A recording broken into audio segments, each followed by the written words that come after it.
በስመ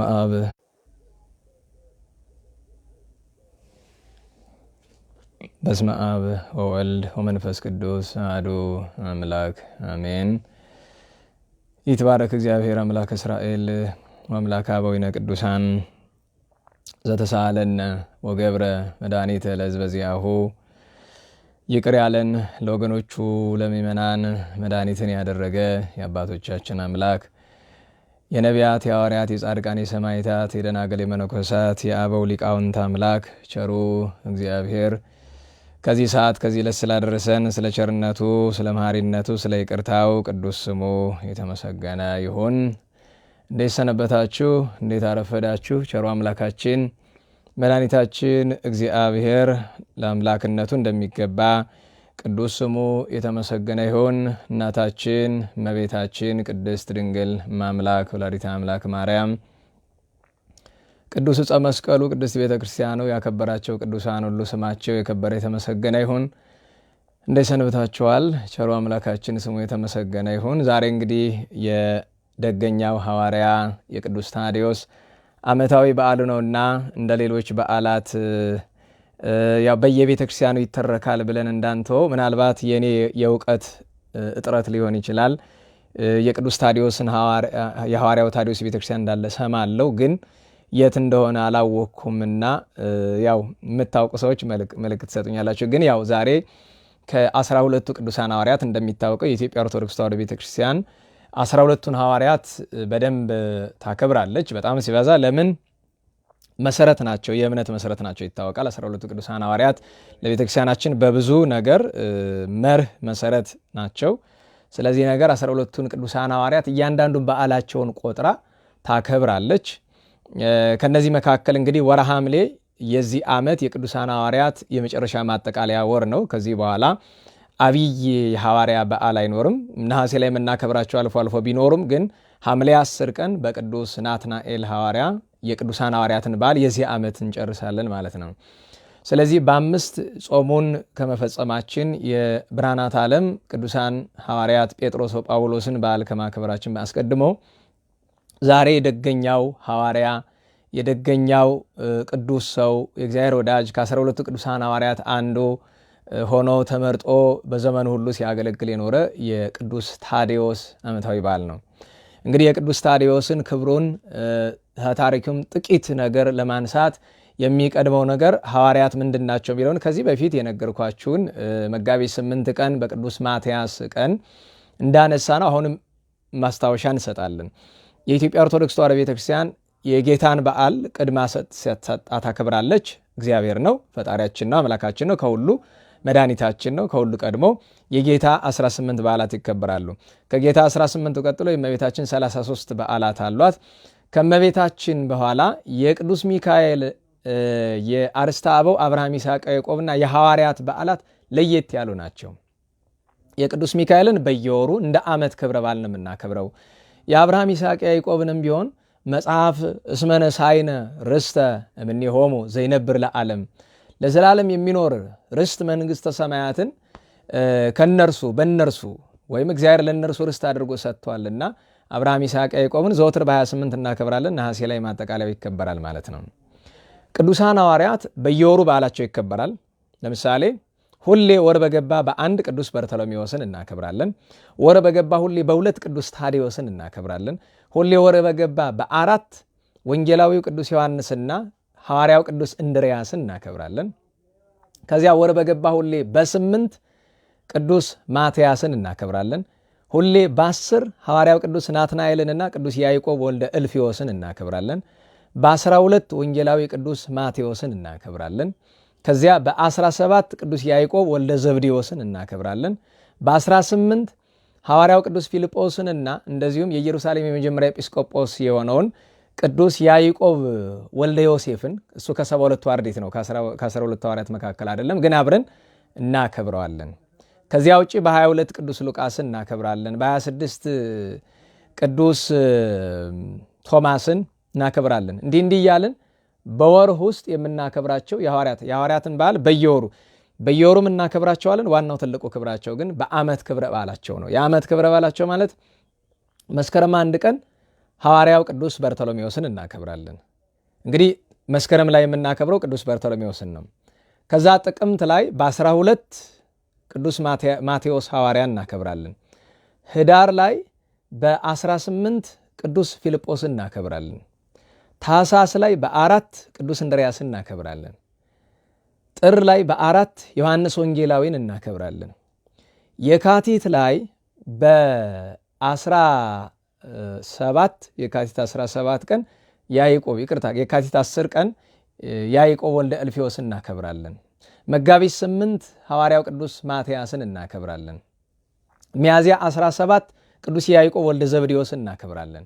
ግንቦት 26 ቅዱስ ቶማስን እናከብራለን። ሰኔን እንዘልና ሰኔ በጥቅል የሁሉ አንድ ላይ የአንድነት በዓላቸው አድርገን ዘለን ሐምሌ ላይ በ2 ቅዱስ ታዲዮስን፣ በ5 ቅዱስ ጴጥሮስን ከቅዱስ ጳውሎስ ጋር፣ በ10 ናትናኤል ሐዋርያው እናከብራለን። እነዚህ 12 ሐዋርያት ይባላሉ። 12 ሐዋርያት ስምዖን ጴጥሮስ፣ እንድርያስ፣ ያዕቆብ፣ ዮሐንስ፣ ፊልጶስ፣ በርተሎሜዎስ፣ ቶማስ፣ ማቴዎስ፣ ያዕቆብ ወልደ እልፍዮስ፣ ታዲዮስ፣ ስምዖን፣ ማትያን ወይም ማትያስ። እነዚህ 12 ሐዋርያት ይባላሉ። እነዚህ አርእስት ናቸው፣ መሰረት ናቸው። ቤተክርስቲያናችን ጌቶች ትላቸዋለች። ጌቶች ምክንያቱም አጋይዝቲነ ጌቶቻችን፣ መምህራኒነ፣ ሊቃውንቲነ፣ አበዊነ እያልን የምንጠራቸው የምናከብራቸው ናቸውና ከነዚህ መካከል ከ12ቱ ቀድመው ተጠርተው ብዙ አገልግለው ዋጋ ሰጥተው ዋጋ ተቀብለው፣ ዋጋ ሰጥተው ማለት እግዚአብሔር የሰጣቸውን ነገር ለምእመናን ለአሕዛብ ሰጥተው እነሱ ደግሞ ዋጋ ተቀብለው ማለት በምድር መከራ በሰማይ መንግስቱን ከተቀበሉት ታላላቆቹ መካከል አንደኛው ሐዋርያው ቅዱስ ታዲዮስ ነው። እንግዲህ ታዲዮስ በቀደስሙ ጌታ ሁሉንም ሲጠራቸው በተለይ የ12ቱን ሐዋርያት ስማቸውን እየለወጠን የጠራቸውና ቅዱስ ታዲዮስ ልብድዮስ ነው የሚባለው። በገድለ ሐዋርያት እንደተጻፈ ትውልዱ ነገዱ ከነገደ ዮሴፍ ነው ይባላል። የቅዱሶ ጌታችን 12ቱን ሲመርጣቸው ከ12ቱ ነገድ ስለመረጣቸው ለምን ቢሉ እግዚአብሔር የሚያዳላ አምላክ አይደለምና የመጣ መጀመሪያ ከበጎች ለጠፉት ለ12ቱ ነገድ ነበርና፣ ስለዚህ ከ12ቱ ነገድ ለ12ቱ ነገድ እሱም በየጣቸው ወር እየገባ ሰብኮላቸዋል። ጌታ በነገራቸው ላይ 3 ዓመት ከ3 ወር ሲያስተምር ለእያንዳንዱ ነገደ እስራኤል አንዳንድ ወር ስብከት አድርሷቸዋል። አንዳንድ ወር ስብከት፣ አንዳንድ ወር ታምራት አድርሷቸዋል። ለዚያ ነው ትምህርቱ ታምራቱ ለሁሉ ተደርጓል አድርጎላቸዋል። ነገር ግን አመፀኞች ነበሩ። ስለዚህ ከ12ቱ ነገደ እስራኤል እያንዳንዱ መረጠ። ኋላም እንደገና በፍርድ ቀን ጌታ ሲመጣ በ12ቱ ነገደ እስራኤል ላይ እንደሚፈርዱ ስለሚያ ከ12ቱ መርጧቸዋልና ቅዱስ ታዲዮስ ገና ጌታ ከተጠመቀ በኋላ ከተከተሉት ከ12ቱ መካከል አንዱ እሱ ነው። ልብድዮስ የሚለው ስሙን ታዲዮስ ብሎ ቀይሮታል። ጥንት በግብርና የሚታወቅ ነው። ነገር ግን 12ቱ ቅዱሳን ሐዋርያት ጨርሶ ጨዋ የሚመስሉት ሰው አለ። ምንም ያልተማሩ ፊደል ያልቆጠሩ አይደሉም። እንደ አቅማቸው ይብዛም ይነስም ጥቂት ኦሪቱን ነቢያቱን ያውቃሉ። ጥቂት ለምን ቢባል ጌታችን መድኃኒታችን ኢየሱስ ክርስቶስ መሲህ መሆኑን አዳኝ መሆኑን አውቀው የተከተሉት ለዛ ነው። ጠርቷቸውም በራሳቸውም ማለት ነው። አንዳንዶቹ በደንብ የተማሩ ነበሩ። ለምሳሌ በደንብ የተማሩ ከሚባሉት አንዱ ቅዱስ ናትናኤል ነው። ሌላኛው ቅዱስ ኒቆዲሞስ ነው። ሌላኛው ቅዱስ ጳውሎስ ነው። ምንም በኋላ የመጣ ቢሆንም በጣም የተማሩ ናቸው። አሁን ናትናኤል ምሁረ ኦሪት ነው። ቀናተኛው ስምዖን የሚባልበት ስምዖን ቀናተኛው ስምዖን የሚባልበት ምክንያት ለምንድን ነው የሚቀና ቢሉ ምሁረ ኦሪት ነውና ስለተማረው የእግዚአብሔር ቃል ይቀና ነበረ። ከቅናቱ የተነሳም ቅዱስ ናትናኤል አንድ ሰው ገሎ ያውቃል። በቅናት ገሏል። ነገር ግን ሰው መግደሉን እያወቀ በዮሐንስ ወንጌል ምዕራፍ 1 እንደተጻፈው ቅዱስ ፊልጶስ ጠርቶት ቅዱስ ናትናኤል ሲመጣ ነዋ ዘባማን እስራኤላዊ ዛልቦ ጸሎት ውስጥ ተልቡ በልቦናው ክዳት ሽንገላ የሌለው እውነተኛ እስራኤላዊ እነሆ መጣላችሁ ንጹሕ ልቡና ብሎ አመስግኖታል። ምነዋ ነፍስ ገሎ የለ ምነዋ አንድ ወቅትስ ሌላስ የሰው ከብትስ ወስዶ አልነበረ ምነዋ አመሰገነው ቢሉ ቅዱስ ናትናኤል ሰው መግደሉ ጥፋት ቢሆንም እንኳ ለእግዚአብሔር ክብር ቀንቶ ነበር ያደረገው። ምክንያቱም የገደለው ሰው ልክ ሙሴ ግብፃዊውን እንደገደለው አይነት አገዳደል ስለሆነ በአንድ ጡጫ ገሎ የቀበረው። ለሁሉም ምልላችሁ ፈልጌ ነው። ቀናተኛ ለምን ሆነ ቢሉ ስለማን ነው የሚቀና ቢሉ ቅዱስ ዳዊት እስመ ቅንዓተ ቤትከ በልዐኒ እንዳለው የሚቀና ለእግዚአብሔር ሕግ ነበረ። ቀናተኛው ስምዖን ለእግዚአብሔር የሚቀና ኋላ ደግሞ ለክርስቶስ ፍቅር የሚቀና ሆኗል። ለሁሉም ስማቸውን እንዲየለወጠ 12ቱን ጠራቸው። ከነዚህ መካከል አንዱ ቅዱስ ታዲዮስ ነው። ስለ ቅዱስ ታዲዮስ መጽሐፍ ላይ አንድ ሊቃውንት የሚከራከሩበት አለ። መጽሐፍ ቅዱስ ስትመለከቱ በዮሐንስ ወንጌል ምዕራፍ 14 ላይ ጌታ በመጨረሻ ሲሰናበታቸው እንግዲህ ዮሐንስ ወንጌል ምዕራፍ 13 ላይ ጌታ የደቀ መዛሙርቱን እግር አጠበ። ከዛ አዲሱን የቁርባን ስርዓት አሳያቸው፣ አቆረባቸው። በዚያች ሰዓት ከእርሱ ጋር የነበሩ 12ቱ ናቸው፣ 12 ሐዋርያት ናቸው። ነገር ግን በመካከል አንድ ጥያቄ የጠየቀ ሐዋርያ እንዳለ እዛ ሰፍሯል። በዚሁ በዮሐንስ ወንጌል ላይ ስትመለከቱት ጥያቄ የጠየቀ ሐዋርያ አለ።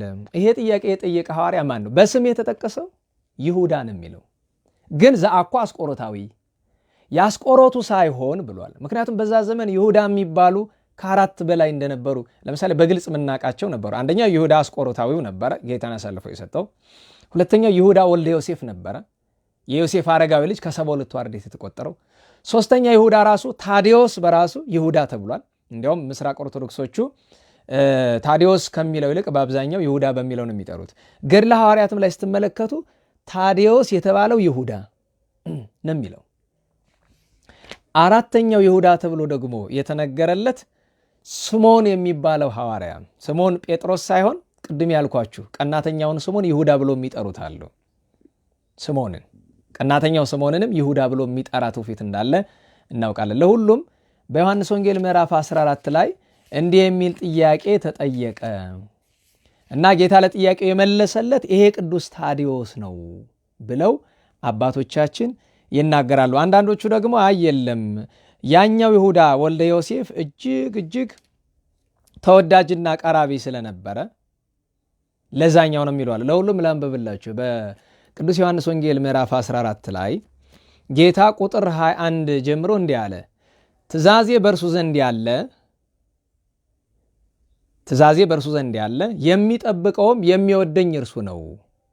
በነገራችሁ ላይ ኃይለ ቃሉንም በዛው አስታውሱ። ትምህርት ነው፣ የጌታ ቃል ነው። ትእዛዜን የሚጠብቅ የሚወደኝ እርሱ ነው። የሚወደኝንም አባቴ ይወደዋል፣ እኔም እወደዋለሁ፣ ራሴንም እገልጥለታለሁ። እመቦ ዘያፈቅረኒ ይቀብ ቃሌየ፣ የሚወደኝ ቃሌን ይጠብቅ። አነ ወአቡየ አነ አፈቅሮ ወአቡየኒ፣ እኔም እወደዋለሁ አባቴም ይወደዋል። አነ ወአቡየ ንመጽእ ሀቤሁ፣ የሚወደኝ የመውደዱ መገለጫ ሕጌን ስርዓቴን በጠበቁ ነው። እንደዚህ ከሆነ ደግሞ አነ ወአቡየ ንመጽእ ሀቤሁ፣ እኔና አባቴ ወደ እርሱ እንመጣለን። ወነገብር ምዕራፈ ውስቴቱ፣ በእርሱም እናድራለን ብሎ ጌታ ተናግሯል። ይህንን ነገር ሲናገር ቁጥር 22 ላይ ያስቆሮቱ ሰው ያይደለ ወይም ያስቆሮቱ ሰው ሳይሆን ይሁዳ፣ ያስቆሮቱ ሰው ያይደለ ይሁዳ፣ ጌታ ሆይ ለዓለም ያይደለ ለእኛ ራስን ትገልጥ ዘንድ እንዳለ የተናገርኸው ምንድን ነው አለው። ለዓለም ያይደለ ለእኛ ራስን ትገልጥ ዘንድ እንዳለ የተናገርከው ምንድን ነው? ይህን ብሎ የጠየቀው ማን ነው? በኢትዮጵያ ኦርቶዶክስ ተዋሕዶ ቤተክርስቲያን ትውፊት ይህን ብሎ የጠየቀው ታዲዮስ ነው። ምክንያቱም በዚያ ሰዓት ላይ ከ12 ሐዋርያት በቀር በዙሪያው ሌላ አልነበረም። 12ቱ ናቸው እዚያ የነበሩት። 12ቱን ይዟቸው ነው ጌታ በአልዓዛር ቤት ከስምዖን ቤት ወጥቶ ወደ አልዓዛር ቤት ገብቶ እግራቸውን አጥቦ ሥጋውን ደሙን የሰጣቸው እና ይሄ ቅዱስ ሰው ታዲዮስ ነው ተብሎ ተነግሯል። ታዲያ ጌታ ምን ብሎ መሰለት? ጌታችን ኢየሱስ መልሶ አለው የሚወደኝ ቃሌን ይጠብቃል፣ አባቴም ይወደዋል፣ ወደ እርሱም መተን በእርሱ ዘንድ ማደሪያ እናደርጋለን። ልብ ብሎ ለእኛ ነው ወይስ ለዓለም ብሎ የተናገረ? ለገሌ ወገሌ የለውም። ጌታ ሲመልስለት ለገሌ ወገሌ አይደለም፣ ደገመለት። የሚወደኝ ቃሌን ይጠብቃል። የሰማችሁ ነው አይደለም? አዎ፣ የሚወደኝ ቃሌን ይጠብቃል። በእውቀት ይራቀቃል አይደለም። የሚወደኝ ብዙ መጽሐፍ ያነባል አይደለም። የሚወደኝ ሊቅ ይባላል አይደለም። የሚወደኝ ሰው ይከተላል፣ ሌላ ብዙ ነገር አይደለም። ታውቁታላችሁ። የሚወደኝ ቃሌን ይጠብቃል። የጌታ እያንዳንዷ ቃሌን ይጠብቃል። እዚያም ቅዱስ ያዕቆብ በመልእክቱ ምዕራፍ 1 ቁጥር 22 እስከ 25 ተመለከቱት። ኩኑ ፈጻሚያነ ሕግ፣ ሕግን የምትፈጽሙ ስለ ሕግ የምታወሩ ሳትሆኑ ሕግን የምትፈጽሙ። የጌታ ሕግጋቱ መጻሕፍት ላይ ታውቋቸዋላችሁ። 16 ዋና ሕግጋት አሉት። 16ቱን ሕግጋት የኦሪቱንም የወንጌሉንም ማለት ነው። እና ጌታ የሚወደኝ ቃሌን ይጠብቃል። እገሌ ወገሌ ያለው እግዚአብሔር አይመርጥም፣ ላመነበት ሁሉ። ለዛ ነው ለእኛ ነው ወይ ስለ ዓለም ብሎ ሲለው እሱ መልሶ ያለው የሚወደኝ ቃሌን ይጠብቃል፣ አባቴም ይወደዋል፣ ወደ እርሱም መተን በእርሱ ዘንድ ማደሪያ እናደርጋለን። የማይወደኝ ግን ቃሌን አይጠብቅም። የማይወደኝ ግን ቃሌን አይጠብቅም። ይህም የምትሰሙት ቃል የላከኝ አብ ነው እንጂ የኔ ቃል አይደለም ብሎ ጌታ ተናገረ። ስለዚህ ከዚህ ይጀምራል። አጭር ለማድረግ ግን የሐዋርያው ቅዱስ ታዲዮስ በገድለ ሐዋርያትም በመጽሐፈ ስንክሳርም በትርጓሚም የተቀመጠ ዋናው ታሪኩ የቅዱስ ታዲዮስ በተለይ አባ ጊዮርጊስ ዘጋስጫ በሆተ ብርሃንም በማዕዛ ቅዳሴም እመቤታችን ሲያመሰግናት እግዝእቴ ሰዊተ ሰርናይ ዘታዲዮስ ሐዋርያ፣ የሐዋርያው ታዲዮስ የስንዴ እሸቱ አንቺ ነሽ ብሎ የተናገራትን ኃይለ ቃል ይዞ የዚህ ቅዱስ ሰው ታሪኩ የሚተረከው ከዚህ የእሸት ታሪክ ጋር ተያይዞ ነው። ነገሩ እንዲህ ነው ባጭር። ቅዱስ ታዲዮስ ሐዋርያት ጥቅምት 15 ቀን ዕጣ ሲጣጣሉ ሀገረ ስብከት ሲከፋፈሉ ለቅዱስ ታዲዮስ ሶርያ ደርሰዋለች።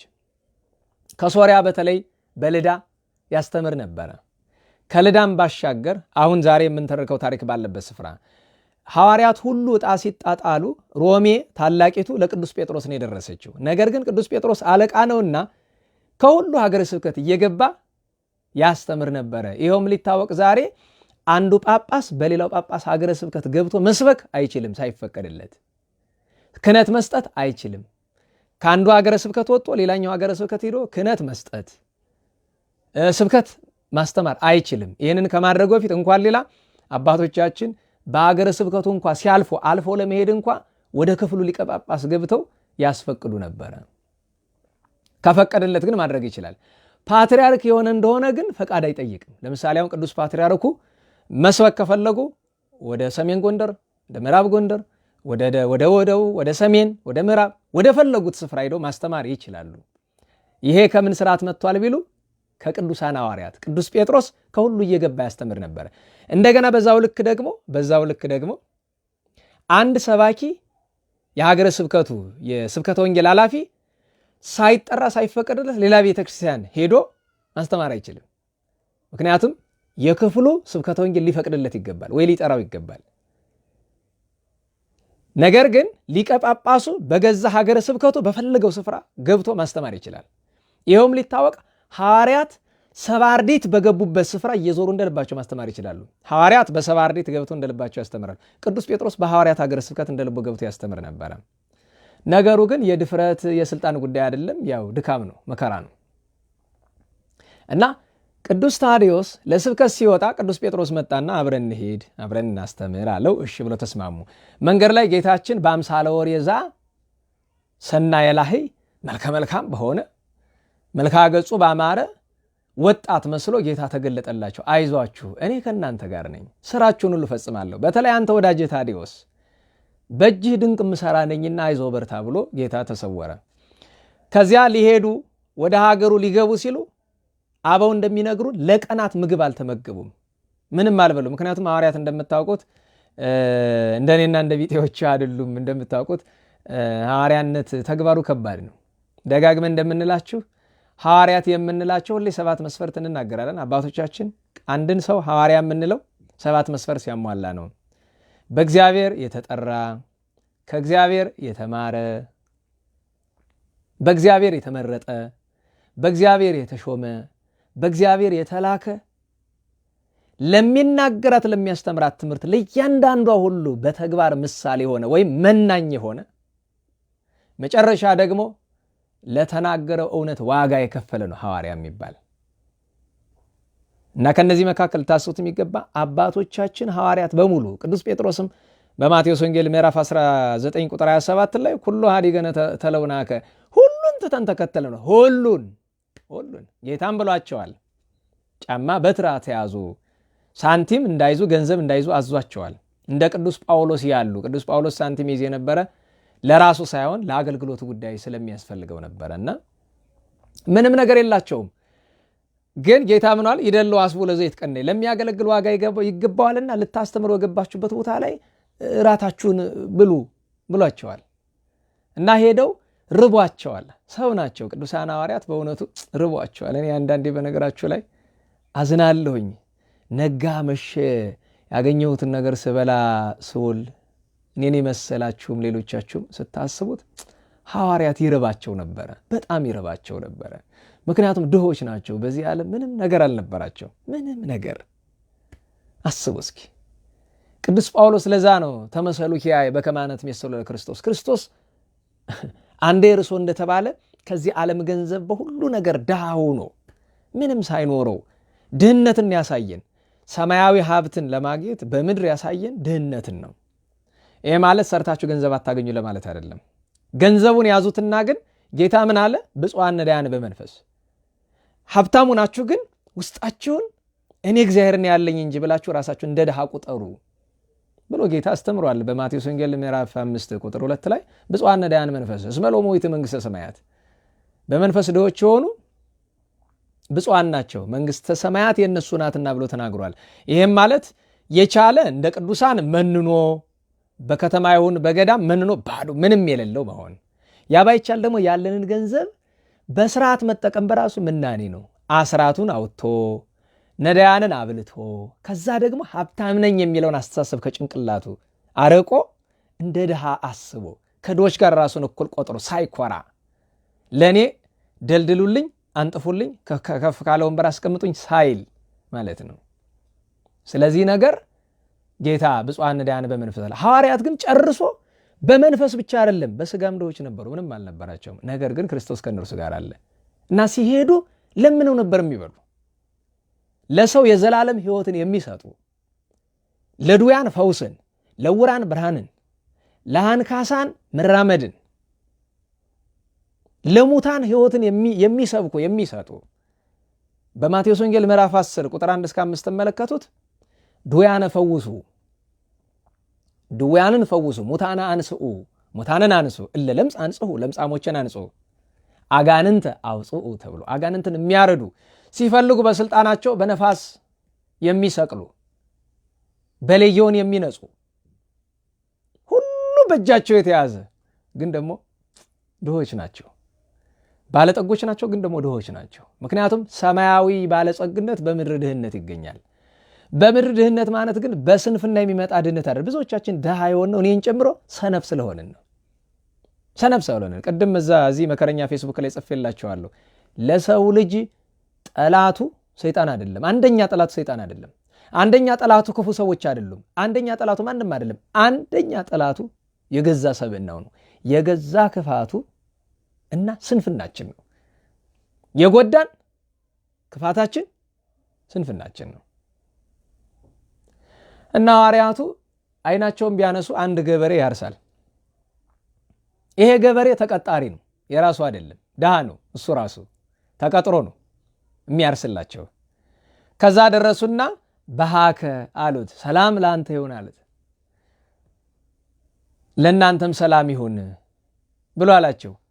ቀጥለው ምንድን ያሉት? ከሰላምታ በኋላ እባክህ ትንሽ የምትበላ ነገር እንደው ምንበላት ነገር ትኖረ ይሆን ብሎ።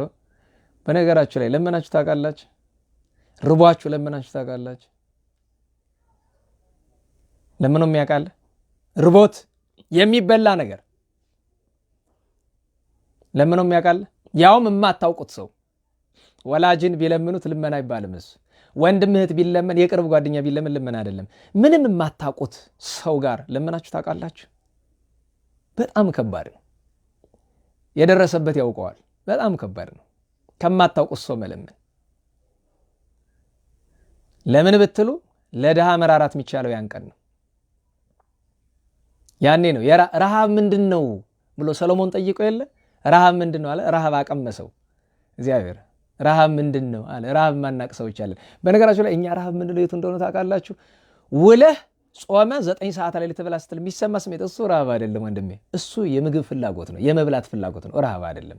ረሃብ ምንድን ነው ማለት ከፈለክ በ77 በ65 የነበሩ ሽማግሎችን ጠይቃቸው። ካልሆነ ደግሞ አሁንም በትግራይ በወሎ ያሉ ሰዎችን፣ በተለይ በዋግ ኽምራ ያሉ ሰዎችን፣ በዚያ በታች በወለጋ ያሉ ሰዎችን ጠይቃቸው። ረሃብ ምንድን ነው በላቸው። የረሃብን ክፋት ማወቅ የምትችለው በሁለት መንገድ ነው። አንደኛ ሳትበላ ለቀናት ስትቆይ ረሃብን የምታውቀው በሱ ነው። ሁለተኛ የረሃብን ክፋቱን የምታውቀው ምራብው ብቻ አይደለም የምበላው አለኝ ብለህ በውስጥ ተስፋ ካለ እሱ ረሃብ አይደለም። የምትበላው እንደሌለ ጦምን ውለህ ማታ ምንም እንደማታገኝ ስታስብ ያኔ ረሃብህ አውሬ ነው ውስጥ ገብቶ ይልጥሃል። ይህን ሁሉ መነግራችሁ ለሁለት ምክንያት ነው። አንደኛ የሐዋርያትን ስቃያቸውን እናስበው፣ መከራቸው ለእኛ ሲሉ እግዚአብሔር ለእኛ ሲልኳቸው ርቧቸው የማያውቁት ሰው ዘንድ እንዲያው እባክህ ትንሽ ዳቦ ነገር ምንጎርሳት እንዲያው እባክህ ብለው ሲለምኑ እንድታውቁት ብዬ ነው። አጥተው አይደለም። በዚሁም አያይዛችሁ የአብነት ተማሪዎችን አስቧቸው። መስራት ይችላሉ። ነገር ግን ቃለ እግዚአብሔርን ሲፈልጉ እየዞሩ ይለምናሉ። በእንተ ስማ ለማርያም ሲሉ አንዳንዱ ሰው ሰርተህ ማትበላ ይላቸዋል። እንኳን እነሱ አንተም ሰርተህ እየበላህ ነው። አያቅታቸውም። አንዳንዶቹ ደካሞች አሉ፣ አይነ ስውር ደካሞች አሉ በዙሪያችን ያሉ። ግን አብዛኞቹ መስራት አቅቷቸው አይደለም፣ የዘላለም የሕይወት ቃልን ለመማር እና እግዚአብሔርን ለማገልገል ሲባል ነው። አስበው፣ እነሱ የአብነት ትምህርቱን ተምረው ባይቀድሱ የት ትቆርብ ነበረ? ንስሐስ ማን ይሰጥሃል? ማን ክህነት ይሰጥሃል? ጳጳሱ፣ ቄሱ፣ ዲያቆኑ፣ መናኙ ሁሉ እስከ ምንድን ነው የሚገኝ? ዛሬ ለዛ ምንጭ ነው። ረሃብ እንድንረዳው ብዬ ነው። ያ ገበሬ ጣዖት አምላኪ ነው በእውነቱ። ነገር ግን ሰው ነው። ገብቷችኋል? ሰው ነው። ሰው ነው ማለት ገብቷችኋል? አንድ ሰው እንዲራራ ማንንም ማወቅ አለማወቅ የለበትም። በእምነት ይመስለኛል አይመስለኝም፣ ዜግነቱ እንደዚህ አያስፈልግም። ለሰው ለመራራት አይዛባዊ ሆኖ አረማዊ ሆኖ ራበን ሲሉት እነዚህ ሁለት አረጋውያን ቅዱስ ታዲዮስና ቅዱስ ጴጥሮስ አንጀቱ ተላወሰ። በሮቹን ወዲያውኑ የሚያርሰውን አቆመ። ጌቶቼ ትንሽ ሰዓት ታገሱኝ። ለምን ሲሉት ልሂድና በአገር ልብ በሉ ሄዶ ላምጣ የሚልበት እኮ አገር አቋርጦ ነው። ምክንያቱም በገጠር እርሻ ያለበትን ቦታ አስቡት። እጓሮ አይታረስም። ታውቁታላችሁ፣ ገጠር የኖራችሁ ስንት ሰዓት መንገድ አለው እኮ። ከዛ ሂጄ ከባለቤቴ ዳቦ አስጋግሬ ላምጣላችሁ። እንዲህ ያለ ርኅራኄ እንኳን ከአረማዊ ዘንድሮ ከክርስቲያን ይገኛል ወገኖች። እንዲህ ያለ ርኅራኄ ያለው ሰው ከኔ ጀምሮ በጣም ያስገርማል። እና እየሮጠ ሄደ በሮቹን ትቶ። አሁን ልብ በሉ፣ በሮችን ይዘውበት ቢሄዱስ ሌሎች ሰዎች ሆነው እነሱ ከሚረባቸው እንግዶች ናቸው። እንግዳ ርቦት ከማይ ነው እንግዲህ የእሱ አስተሳሰብ ሰው ገና ክርስቲያን ሳይሆን እንዲህ ያለ ርኅራኄ። ዛሬ ክርስቲያንን የምንል ሰዎች ርኅራኄያችን ጥጉ እስከምን ድረስ ነው? አስቡት እስኪ። ትቶላቸው ሄደ ሲሮጥ ሽማግሌ ነው ሰው ደግሞ በእድሜ ሽማግሌ ሲሮጥ ቅዱስ ታዲዮስ ተነሳ። አባቴ ጴጥሮስ አቤት፣ ኧረ እኔ ሰውነት ያፈረብኝ ሀፍረት ያዘኝ። ለምን አለው። ያ ሽማግሌ ሰው የእኛን ሆድ ለመሙላት የእኛን አንጀት ለመሙላት እንዲህ ሲሆን እኛ እንዴት ስራ እንፈታለን? እኔ ሙያ ግብርና ነው፣ ማረስ አለብን። ቅዱስ ጴጥሮስ ብድቅ ነው፣ መልካም ነው። ከዛ ቅዱስ ታዲዮስ ተነሳ። ቅድም ነግሬያቸዋለሁ፣ ገበሬ ነው፣ ጥንት ሙያው ገበሬ ነው። ሞፈር ጨበጣ፣ ጅራፍ አነሳ፣ አጮኸ።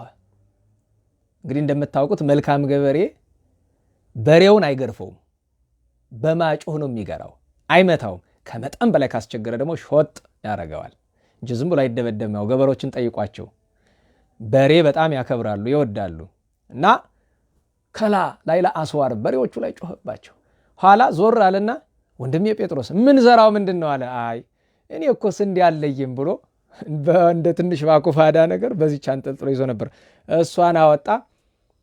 ቅዱስ ታዲዮስ ሲያርስ ቅዱስ ጴጥሮስ ሲዘራ፣ ታዲዮስ ሲያርስ ጴጥሮስ ሲዘራ 30 አትላም 30 ትልም አረሱ። አንድ ትልም ይሄዳል፣ ሁለተኛ ይመለሳል እያለ በ15 ዙር 30 ትልም ተለሙ።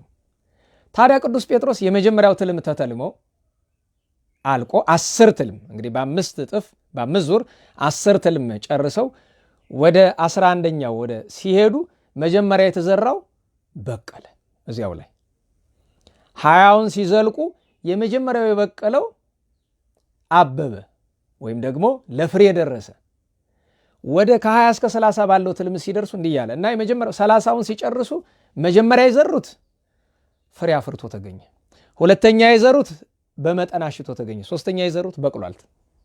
ያ ሰው ዳቦውን ይዞ እየሮጠ ሲመጣ ቢያይ የታረሰው በቅሎ ፍሬ አፍርቶ እሸት ይዞ እንደምታውቀው እሸት ዘመን አይደለም ጊዜው ደነገጠ ሰገደ በገጹ ይላል ድፍት አለ ከፊታቸው አማልክቱን አንትሙ አላቸው በእውነት ይሄንን ፍጡር አያደርግም እናንተ ፈጣሪ ናችሁ አማልክት ናችሁ ብሏል አማልክት ለምን አለ ቢሉ አረማውያን እንደምታውቁት ብዙ ነው የሚያመልኩ አሁን በግሪክ ብትሄዱ 200 300 በላይ አማልክት ነበሩ ጥንት በታሪካቸው እና አማልክት ናቸው አለ አይ እኛ አማልክት አይደለንም እና አግብርተ አምላክ ሄር የቸሩ አምላክ ኢየሱስ ክርስቶስ ባሮች ነን አላቸው ስብከት አልፈለገም እዚያው ላይ አመነ እኔ በፈጣሪያችሁ አምናለሁ ብቻ ማድረግ ያለብኝ ንገሩኝ አላቸው አስተማሩት እዚያ እሱን ከተማረ በኋላ ምን አላቸው ልከተላችሁ ይሆን አላቸው አይ መከተል አይደለም እሳ ከሸቱ ቁረጥና ሄድ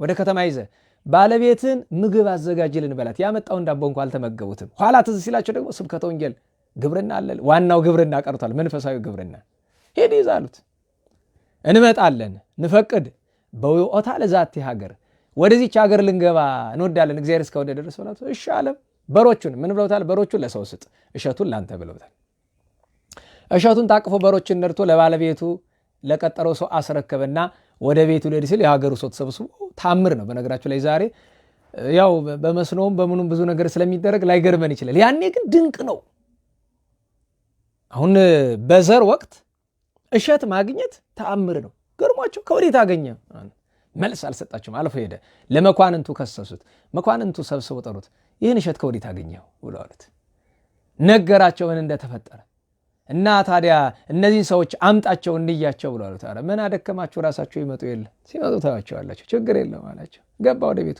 ተከትለው ሄዱና ሰማለህ ከነሱ ወገን ነኝ ካልክ እንገላሃለን ብለው አሉት ይፈርህ ሞተ እንዘ ህይወት ብየ አሁን የዘላለም ህይወት አግኝቻለሁና ሞት አልፈራም የፈቀዳችሁትን አድርጉ አላቸው ያ ሽማግሌ ጨከነ ከዚያ በኋላ የከተማ መኳንን ስብሰባ አደረጉ ማን ናቸው እነዚህ ብሎ መሃል አንዱ ተነሰነ አይ እነዚህ ሰዎች የናዝሬቱ ኢየሱስ 12ቱ ተከታዮች ውስጥ ሳይሆኑ አይቀርም ብሎ አለ ሌላውም አንስቶ አዎ እነሱ ናቸው እንዲህ ያለ ድንቅ የሚያደርግ ሌላ የለም እነሱ ናቸው ምን ይሻላል አይ ወዮልን ብንገላቸው ይሻለናል ብሎ ሲል አንዱ መኮንን ተነስቶ አያየይ መግደል የለም ለምን አንችልም መግደላቸው እንዴት አምላካቸው ኃይለኛ ነው ይረዳቸዋል ብንገላቸውም ያስነሳቸዋል አላንጠፋለን እና ምን ይሻላል እኔ መድኃኒቱን አውቀዋለሁ አላቸው ምንድነው መድኃኒቱ እነዚህ ሰዎች ንጽህና ወዳጆች ናቸው ከሴት አይደርሱ በጣም ንጽህና ወዳጆች ናቸው ስለዚህ የሴት ራቁት ማየት አይችሉም አይወዱም ስለዚህ አንዲት ዘማን ንቅጠርና ገንዘብ ከፍለን ራቁቷን የከተማ መግቢያ አንዲት ናት ሌላ መግቢያ የለም ህበሯ ላይ ከተማ መግቢያ በር ላይ ከላ እንደሚባለው እዚያ ቦታ ላይ እናቁማት እንዝጋባቸው ብሩናል መልካም መከራሃል አንተ ብለው ተስማሙ ገንዘብ ሰጥተው ለአንዲት ዘማ ሴት ወስደው ከተማው ዳር ላይ አቆሟት ገና ሳይደርሱ ከርቀት አላዩት አካሏን አላዩም ምክንያቱም የሴት ልጅ ራቁት ማየት ልቡናን ያረክሰዋል አንዲት ሴትም የወንድ ራቁት ማየት ልቦናን ያረክሰዋል ራቁት ማየት አንድ ሰው ካየም ሚስት የባሏን ባል የሚስቱን ካልሆነ እናት የልጅ ልታይ ትችላለች ወላጆች የተቃራኒ ጾታ ራቁት ገላ በምንም ምክንያት ማየት ያረክሳል ማለት ልቦናን የኃጢአት ማደሪያ ያደርገዋል ከዛ በኋላ ለዕለት ምንም ላይሰማ ይችላል አንድ ሰው ምን ችግር አለ ይሄው ብዙ አይቻለሁ አሁን ጦቷን ገልጣ ምትሄድ እንብርቷን ገልጣ ምትሄድ እንደዚህ አይቻለሁ ምንም የለም ይላል ይመስልሃል አዎ ጸላይ ሰናያት ቶሎ ቢጎዳህን የሚሻለው አንዳንዴ ልቦና ውስጥ ብዙ ቆሻሻ ነገር ፊልም ስታዩ እዚህ ዩቲዩብ ላይ ገብተህ የምትመለከተው ዘፈን ምን ስታይ በየመንገዱ ይሄንን ሁሉ ጭንቅላት ውስጥ ደብቆ ሲያጠራቅመው ይኖራል ምንም እንዳይመስልህ አድርጎ ቀኑ የደረሰ ቀን ያፈነደዋል ያኔ መድረሻ የለም መተ እብድ ትሆናለህ አውጡኝ ድረሱልኝ ትላለህ ያኔ የሚደርስልህ የለም ያኔ ከባድ ነው አሁን ነው መጠንቀቅ አይንከም ለዛ ነው ሐዋርያቱ ገና አለበውሙ መንፈስ ቅዱስ ካሉበት ሆኖ ራቁቷን ያለች ሴት ለነሱ እንቅፋት ልትሆን መንገድ ላይ እንዳቆማ ታወቁ ያን ጊዜ ምን አለ ጸለየ ሀበ እግዚአብሔር ወደ እግዚአብሔር ጸለየ ወይቤ ፈኑ ሊተ ወይም ፈኑ ለነ መልአከከ ሄረ ቸር መልአክን ሚካኤልን ላክልን እኛ እስከምንገባ ድረስ በነፋስ አውታር እላ የደመናው ይስቀላት ብሎ አዘዘ። እግዚአብሔር ወዲያው አዘዘ። ምክንያቱም 12ቱ ሊቃነ መላእክት ለ12ቱ ሐዋርያት እንዲታዟቸው ጌታ አዟቸዋል። በገድለ ሐዋርያት እንደተነገረው 12ቱ ሊቃነ መላእክት 12ቱን ሐዋርያት ይከተላሉ፣ የሚያዟቸውን ያደርጋሉ። ቅዱስ ሚካኤል መጣ። ቅዱስ ሚካኤል ጠባቂነቱ ለቅዱስ ጴጥሮስ ነው። ከዚያ ነጥቆ ላይ ሰቀላት። ገቡ። ቢሰብኩ የሚሰማቸው አጡ። ደግሞ አውቆ ሰይጣን በእያንዳንዱ ሰው ልብ አድሮ አጸናው። ታውቃላችሁ አይደለም? ጸላዔ ሰናያት የሰው ልብ እንዴት እንደሚያነደንድ ምንም እንዳይሰማ ምስክርነት እኮ አያስፈልግም። በዚህ ዘመን ይህ ሁሉ የንስሐ ስብከት እየተሰበከ ይህ ሁሉ የንስሐ ጥሪ እየተጠራ ማን ነው እስኪ ተመልሶ ወደ እግዚአብሔር ደጅ የመጣ ማን? ለምን ብትሉ ልቦናችንን ጸላዔ ሰናያት ሲያጸናው እንደዛ ነው። ልቦናችንን አጽንቶታል። እና ኋላ አዩት፣ ነገሩ እንዳልጠቀማቸው አስተዋሉና ቅዱሳን ሐዋርያት ምን አደረጉ? ጌታ ሆይ ያስተማረነውን ትምህርት ምንም ሊቀበላልች፣ አሁንም ሚካኤል ላክልን አጋንንትን ያርቅልን ብለዋል። ቅዱስ ሚካኤል ሰራዊቱን አስከቶ መጥቶ በከተማው በሰው ልብ ያደሩትን አጋንንት በሙሉ አጭዶ አባረራቸው። ያን ጊዜ ስብከታቸውን ሰሙ፣ ተቀበሉ፣ አመኑ። አብዛኛው ሰው አመነ። አብዛኛው ሰው ሲያምን ጸላዔ ሰናያት ተበሳጨ። አንዳች ስራ ማድረግ ፈለገ። እንግዲህ በመጽሐፍ ስንክሳርና በገድለ ሐዋርያት ተጽፎ እንደምንመለከተው ሲበሳጭ አንድ ገንዘብ የሚወድ ሀብታም ዘንድ ልቡና ዘንድ ሂዶ አደረ። ይሄ ሰው አምኖ ክርስቲያን ሆኗል፣ ተጠምቋል እዚያች ሀገር ሶሪያ ውስጥ።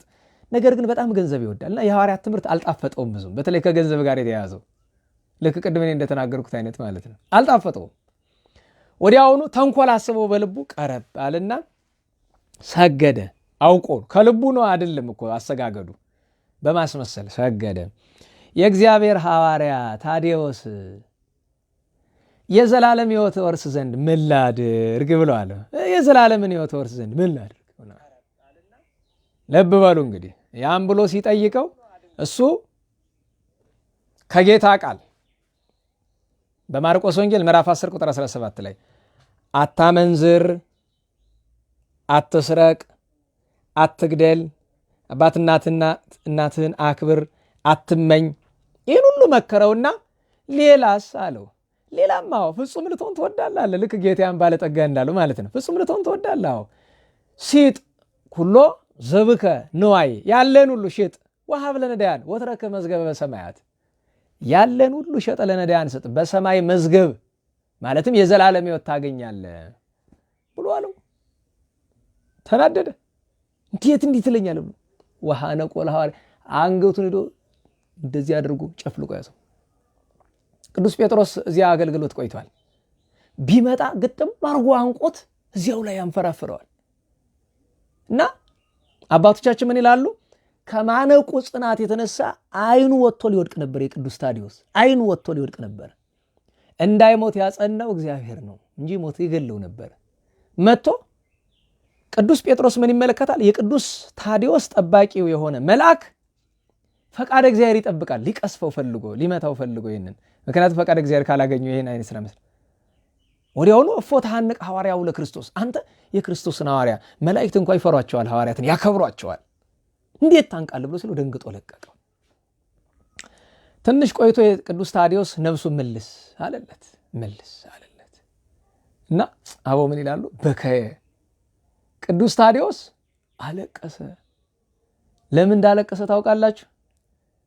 ጌታ ያለውን ነገር በዚያ በማርቆስ ወንጌል ምዕራፍ 10 ቁጥር 17 ላይ ሐዋርያቱ አልገባቸውም ነበር። ያ ባለጠጋ መጥቶ ሲጠይቀው የዘላለም ሕይወት ዘንድ ምን ላድርግ ሲለው ያለን ሁሉ ሸጠ ለነዳያን ስጥ ብሎ ሲለው ያ ባለጠጋ ወደ ኋላ ተመለሰ። ጌታ ምን ብሏል? ይቀልል ህልፈተ ግመል እንተ ስቁረተ መርፍ፣ ግመል በመርፍ ቀዳዳ ቢያልፍ ይቀላል መንግሥተ ሰማያት ባለጠጋ ሀብታም ከሚገባ ብሏል። ወዲያውኑ ሐዋርያት ተሰብስበው እዩት። ወንጌል ላይ በማቴዎስ ወንጌልም አለ፣ በማርቆስ ወንጌል በሉቃስ ወንጌልም አለ። ምን አሉት? እንኪ መጽደቅ ለማን ይቻላል? ማን ሊጸድቅ ይችላል? ታዲያ ሀብታም የማይጸድቅ ከሆነ ታዲያ እንዴት ነው የሚዳነው ብለው ሲሉት በሀበ ሰብ ዘኢይትከሀል በሀበ እግዚአብሔር ይትከሀል፣ በሰው ዘንድ የማይቻል በእግዚአብሔር ዘንድ ይቻላል። ይኸው ምን ማለት ነው?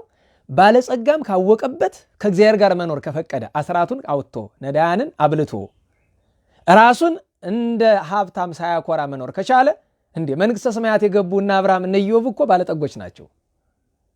ግን በወቅቱ እንዴት ብለው ጠይቀው ነበርና ታዲዮስ ያለቀሰ ጌታዬ ሆይ ይቅር በለኝ።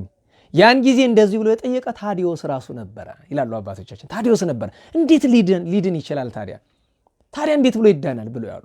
ለዛ ነው ለካ አለ ቅዱስ ታዲዮስ ለካ ጌታዬ እንዳንተ ላለው ነው ሀብታም ከሚጸድቅ ግመል በሚያርፍ በቀዳዳ ቢያልፍ ይቀላል ብሎ ያለው ነው። የሀብታሙ እንደዚህማ ከሆነ ክርስትና የቀናም አይደለ። ክርስትና ላይ ችግር አለ ማለት ነው። እንዴት የድሃ ብቻ እምነት ታደርጉታላችሁ? እንዴት ሀብታም አይጸድቅም አለው። ይኸውልህ ሀብታምም ካወቀበት ይጸድቃል፣ ግመልም በመርፌ ቀዳዳ ይሾልካል አለ። ለምን ግመል በመርፌ ቀዳዳ አይሾልክም? እንኳን ግመል የኔ እጅ እንኳን በመርፌ ቀዳዳ አይሾልክም አይደል? ጨርሶ አይሾልክም። ስለዚህ ምንድነው ያሰበ ባለጠጋው? ግመልም በመርፌ ቀዳዳ አይሾልክም፣ ሀብታምም አይጸድቅም ማለት ነው። ስለዚህ ሀብታም መሆን ኃጢአት ነው ወይ? በነገራችን ላይ ገንዘብ ማግኘት ኃጢአት አይደለም። ሰርቶ ባለጠጋ መሆን ኃጢአት አይደለም። ቅድም እንዳልኳችሁ የገንዘቡን አጠቃቀም ማወቅ ነው እንጂ ገንዘብ ኃጢአት አይደለም። በራሱ አያያዙ ነው ኃጢአት የሚያደርገው። እንደዛ ብሎ ሲል ምን አለው? ሀብታምም ካወቀበት ይጸድቃል፣ ግመልም በመርፌ ቀዳዳ ይሾልካል አለው። እንዴት አለው? አድርገህ አሳየኝ አለው። ነው በሉ መርፌ አምጡልኝ አለ።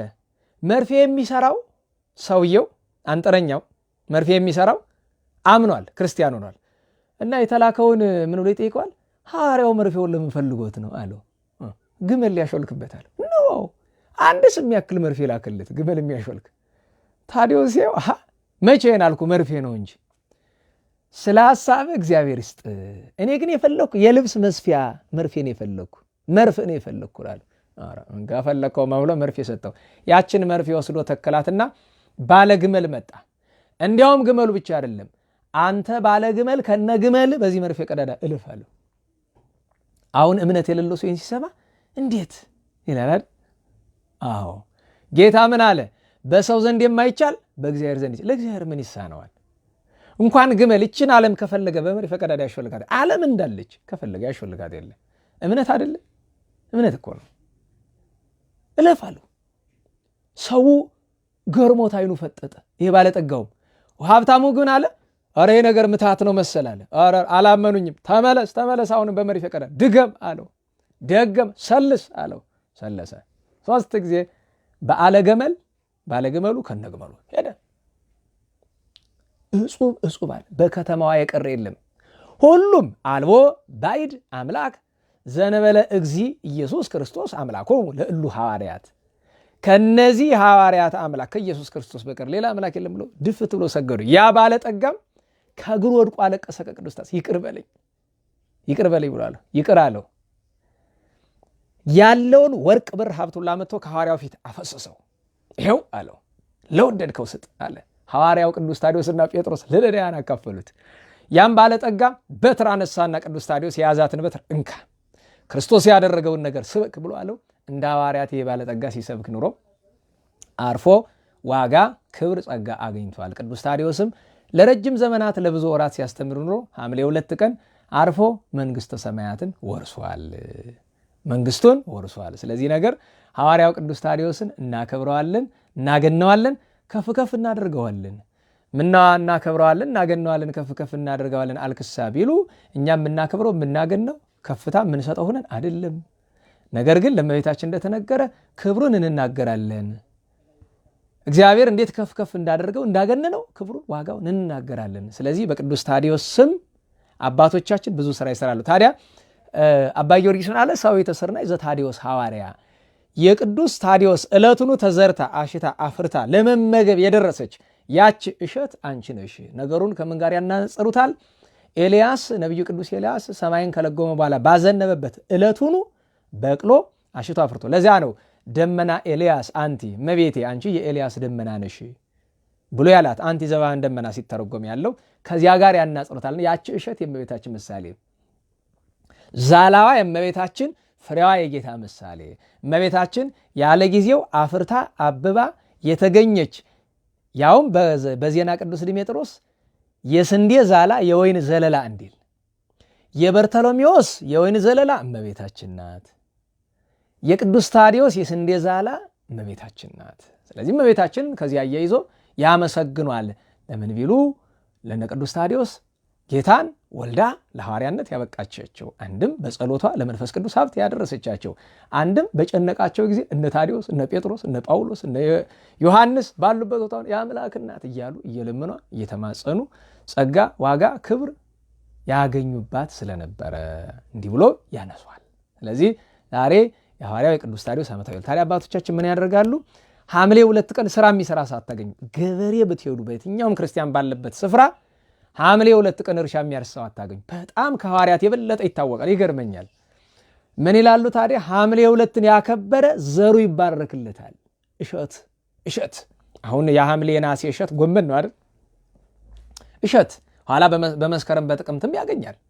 ስለዚህ ዘሩ እንዲባረክለት ሐምሌ ታዲዮስን ግዝት ነው። የትም ክርስቲያን ያለበት ቦታ ጎንደር፣ ጎጃም፣ ትግሬ፣ ሸዋ፣ ሌላም ቦታ በደቡብም በሰሜንም ብቻ የሐዋርያት ትምህርት ያለበት የኢትዮጵያ ኦርቶዶክስ ተዋሕዶ ቤተክርስቲያን ምእመን ገበሬ ሐምሌ 2 ቀን ልክ እንደ ሐምሌ 5 መቼም የታወቀ ሁሉም ያውቀው ነው። የሌሎች ሐዋርያት አሁን መስከረም 1 ቀን እንዲያው ዘመነ መለወጫ በሚለውን እንጂ አሁን በርተሎሜዎስን የሚያስበው እንኳን በገበሬ ደረጃ በከተማም ደረጃ እኔ አላየሁም። የሌሎችን እነ ፊልጶስ እነ በርቶሎሜዎስ እነ ቶማስ እነ ብዙ፣ ታዲዮስን ግን የማያውቅ አታገኙም። አሁን ለትዝብት እንዲያው መንገድ ላይ ወጥቼ ዛሬ ምንድነው ብላችሁ ሽማግሌውን ወጣቱን አይደለም ሽማግሌ እናቶችን አባቶችን እንኳን ገበሬውን ብትጠይቋቸው ዛሬ ሐዋርያ ነው ታዲዮስ ነው። በምን ያስታውሱታል? እሸት የሚባርከው ሐዋርያ ይባላል። እሸት የሚባርከው እሸት የሆነ ሐዋርያ መድኃኔ ዓለም የሀገራችንን እሸት የክርስትናን እሸት የመንግሥተ ሰማያት እሸትን ያብላን። ከቅዱስ ታዲዮስ ዛሬ እናታችን ኢትዮጵያዊቷ ጻድቅት ዜና ድንግል ዓመታዊ የዕረፍት በዓሏ ነው። የእሷንም በረከት የሐዋርያትን ጸጋ ሀብት መድኃኔ ዓለም ቸሮ ያሳድርብን። ከመቤታችን ጣዕመ ፍቅሯን ያሳድርብን። መድኃኔ ዓለም ከምንሰማው መከራ ሁሉ ይሰውረን፣ ስርየተ ኃጢአትን ይስጠን። ብዙ መከራ አለና ለድሆች፣ ለተራቡ፣ ለተጠሙ፣ ለታሰሩ፣ ለተገፉ በመከራ ላሉ ሁሉ እግዚአብሔር አምላካችን ምሕረቱን ቸርነትን ይላክልን። ሀጥ ገብረ መድኅንን ይቅር በለው። ከክፋት ከኃጢአት ከገሃነመ እሳት ቸሩ መድኃኔ ዓለም ይሰውረን። ስብሐት ለእግዚአብሔር ልዑል ወለወላዲቱ ድንግል ወለመስቀሉ ክቡር ዕፀ ሣህል አሜን።